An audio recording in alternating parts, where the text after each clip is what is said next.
ይህ የህፃናት ክብደት አለካክና የእድገት ክትትል ቻርት ክፍል 2 ቪዲዮ ነው። በመቀጠልም የተወሰደውን የክብደት መጠን በእድገት ክትትል ቻርት ወይም ግሮስ ቻርት ላይ እንዴት መመዝገብ እንደምንችል እናያለን።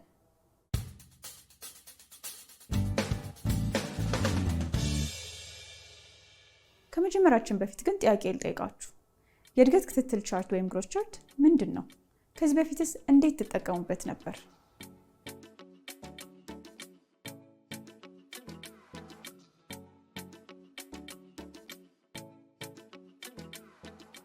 ይህ የምትመለከቱት የእድገት ክትትል ቻርት ወይም ግሮስ ቻርት ይባላል። ይህ ቻርት የወንዶችና የሴቶች በመባል ለሁለት ይከፈላል። ይህንን ቻርት መጠቀም ከመጀመራችን በፊት የወንድ ይሁን የሴት መለየት አለብን። ይህን የምናደርገው አንደኛ ከወረቀቱ በላይ ያለውን ጽሑፍ ወንዶች ቦይስ ወይም ሴቶች ገርልስ የሚለውን በመመልከት ነው። ሁለተኛው መለያ መንገድ ደግሞ ቻርቱ ቀለም ካለው የወንድ ከሆነ ሰማያዊ፣ የሴት ከሆነ ደግሞ ሮዝ ቀለም ያለው በመሆኑ ነው። በዚህ መንገድ ትክክለኛ የእድገት ክትትል ቻርት እንመርጣለን። ቻርቱን እንደምታዩት ሁለት መስመሮች አሉት። አግድም የተሰመረው መስመር የህፃናቱን ዕድሜ በወር ሲገልጽ፣ ቁልቁል የተሰመረው መስመር ደግሞ ክብደትን በኪሎግራም ያስቀምጣል። ዕድሜን የሚያሳየው የአግድም መስመር በወራት የተቀመጠ ሲሆን ለምሳሌ የ45 ቀን ህፃን ለክትባት በሚመጣበት ጊዜ ዕድሜውን ለማስቀመጥ ከፈለግን እስከ 1 ዓመት ዕድሜ በሚለው ቦታ ውስጥ በ1 እና በ2 ወር መካከል ምልክት እናደርጋለን። በሌላ በኩል ደግሞ የ15 ወር ልጅ ቢመጣ ዕድሜውን ምልክት ለማድረግ በ1 ዓመት እና በ2 ዓመት መካከል ያለው የ3 ወር ቦታ ላይ ምልክት እናደርጋለን። እዚህ ቁልቁል የተሰመረው መስመር ላይ የምትመለከቱት ትልልቁ 4 ማዕዘን ሳጥን 1 ኪሎ ግራም ማለት ሲሆን ትንንሹ ሳጥን ውስጥ ያሉት መስመሮች ደግሞ 0.2 ኪሎ ግራም ያመለክታሉ።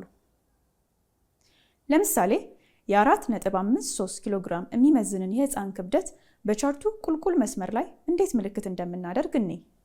በመጀመሪያ ቻርቱ ላይ ከማስቀመጣችን በፊት ከነጥቡ በኋላ 2 ቁጥሮች ስላሉ ወደሚቀርበው 0.1 ኪሎ ግራም እናጠጋጋለን። ስለዚህ የምናስቀምጠው 4.5 ኪሎ ግራም ይሆናል። በመቀጠል ሰንጠረዡ ላይ 4 እና 5 መካከል 4.5ን እንፈልጋለን። ይህንን ለማድረግ እያንዳንዱ ትንሽ ሰንጠረዥ 0.2 ስለሆነ ይሄኛው መስመር 4.2፣ ይሄኛው 4.4፣ ቀጥሎ ያለው ደግሞ 4.6 ሲሆን 4.5ን ለማግኘት በ4.4 እና በ4.6 መካከል ምልክት እናደርጋለን። እነዚህ የምትመለከቷቸው መስመሮች ደግሞ የህፃኑን ክብደት ለዕድሜው በቂ መሆኑን ወይም አለመሆኑን ያሳውቁናል። የህፃኑ ክብደት በዕድሜው ሊኖረው የሚገባው ክብደት መሆኑን ወይም አለመሆኑን እንዴት እናውቃለን?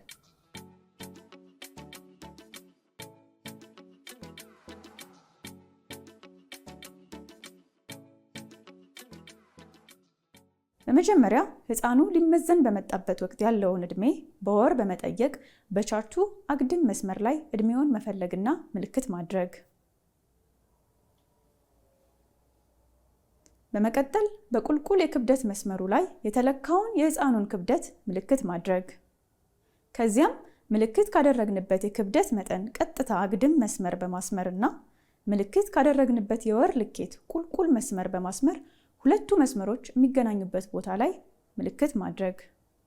ከዚያም ያገኘነው ውጤት በየትኛው መስመሮች ውስጥ እንደሆነ እናያለን። ለምሳሌ ቅድም የተመዘነችው ህፃን 6 ወሯ ነው። ክብደቷ ደግሞ 7 ኪሎ ግራም ነው። ግሮስ ቻርትን ተጠቅመን ክብደቷ ለዕድሜዋ በቂ እንደሆነና እንዳልሆነ እንዴት እንደምንለይ እንመልከት። በመጀመሪያ የሴት ግሮስ ቻርት መምረጥ፣ ከዚያም አግድም የተሰመረው መስመር ላይ ወሩን መፈለግና 6 ወር ላይ ምልክት ማድረግ። በመቀጠል የህፃኗን ክብደት ቁልቁል ከተሰመረው መስመር ላይ በመፈለግ 7 ኪሎ ግራም ላይ ምልክት ማድረግ። ከዚያም ከሁለቱ ነጥቦች በመነሳት ቁልቁልና አግድም መስመር በማስመር ሁለቱን መስመሮች የሚገናኙበትን ነጥብ መፈለግ። ይህ ነጥብ የህፃኗን ክብደት ለዕድሜው ያለውን ውጤት ያሳየናል ማለት ነው። በመጨረሻም የእድገት ክትትል ሰንጠረዥ ላይ ያስገባነው መረጃ ምን እንደሚያመለክት እናያለን። በእድገት ክትትል ቻርት ላይ ያሰፈርነው ነጥብ በላይኛው ቀይ መስመር +2 እና በታችኛው ቀይ መስመር ወይም -2 መካከል ካረፈ ሕፃኑ ጥሩና ጤናማ ወይም ኖርማል ክብደት ያለው መሆኑን ያመለክታል።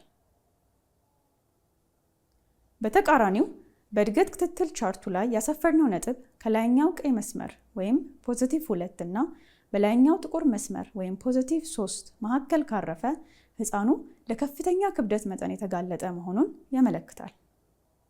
በእድገት ክትትል ቻርቱ ላይ ያሰፈርነው ነጥብ ከላይኛው ጥቁር መስመር ወይም +3 በላይ ከሆነ ሕፃኑ በጣም ከፍተኛ ክብደት መጠን እንዳለው ያመለክታል። በዚህ መሰረት ቅድም የሕፃኗን ክብደት ለዕድሜ ሰርተን ያስቀመጥነው ነጥብ ምንን ያመለክታል? ነጥቡ በላይኛውና በታችኛው ቀይ መስመር መካከል ስላረፈ ልጅቷ ጥሩ ወይም ለዕድሜዋ ተስማሚ ክብደት አላት ካላችሁ ትክክል ናችሁ። አሁን ደግሞ የእድገት ክትትል ቻርትን ተጠቅመን የምናገኘውን ውጤት እንዴት በአግባቡ እንደምንመዘግብ እንመለከታለን። ለመጀመሪያ ጊዜ የመጡ ልጆች ከሆኑ ከላይ በተመለከትነው ምድብ መሰረት እንመዘግባለን። ከአንድ ጊዜ በላይ ወይም በተከታታይ የመጡ ልጆች ከሆኑ በመጀመሪያ ከላይ በተመለከትነው ምድብ መሰረት እንሰይማለን። ከዛም በኋላ ከባለፈው ጊዜ የነበረውን እድገት ሁኔታ ከአሁኑ ጋር በማነጻጸር እንደሚከተለው እንሰይማለን።